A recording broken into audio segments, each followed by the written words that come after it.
विश्वरत्न doctor Babasaheb Ambedkar यांच्या 135व्या जयंतीनिमित्त परळी येथील वैद्यनाथ महाविद्यालयामध्ये 18 तास वाचन स्पर्धेचे आयोजन करण्यात आलेलं आहे। आपल्यासोबत वैद्यनाथ महाविद्यालयाचे प्राचार्य डॉक्टर जगदीश जगतकर सर आपल्यासोबत आहेत। सर काय सांगा ना, कशा पद्धतीने हे आयोजन करण्यात आलेलं आहे? या सतत 18 तास वाचन या उपक्रमासाठी आपण सकाळी 6 वाजतापासून या वाचन अभियानाला सुरुवात करण्यात आलेली आहे।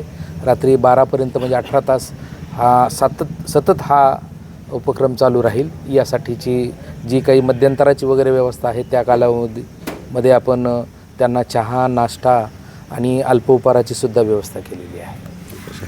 हे महाविद्यालयामध्ये सुरुवातीला आताच होत आहे का, याआधी अगोदर झालेले आहे? निश्चितपणे ही पहिलीच वेळ आहे। पहिल्यांदाच आपण महाविद्यालय स्तरावर ही अशा प्रकारची सतत 18 तास अभ्यासाची किंवा वाचनाची आयोजन आपण पहिल्यांदाच केलेलं आहे। बाबासाहेबांचा नाराच होता, शिका, संघटित व्हा, संघर्ष करा आणि वाचाल तर वाचाल असं म्हणलेलं आहे बाबासाहेब। विद्यार्थ्यांना याच अनुषंगाने काय आव्हान करा?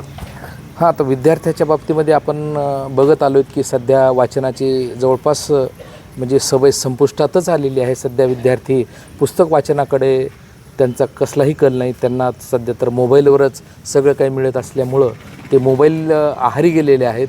त्यातून त्यांना थोडंसं बाहेर काढता यावं, डॉक्टर बाबासाहेब आंबेडकरांसारख्या महापुरुषांचा आदर्श त्यांच्या पुढं ठेवावा आणि त्यांना पुस्तकातूनच योग्य ते ज्ञान घेण्यासाठी प्रोत्साहित करावं, म्हणून हा उपक्रम आपण प्राधान्याने घेतलेला आहे।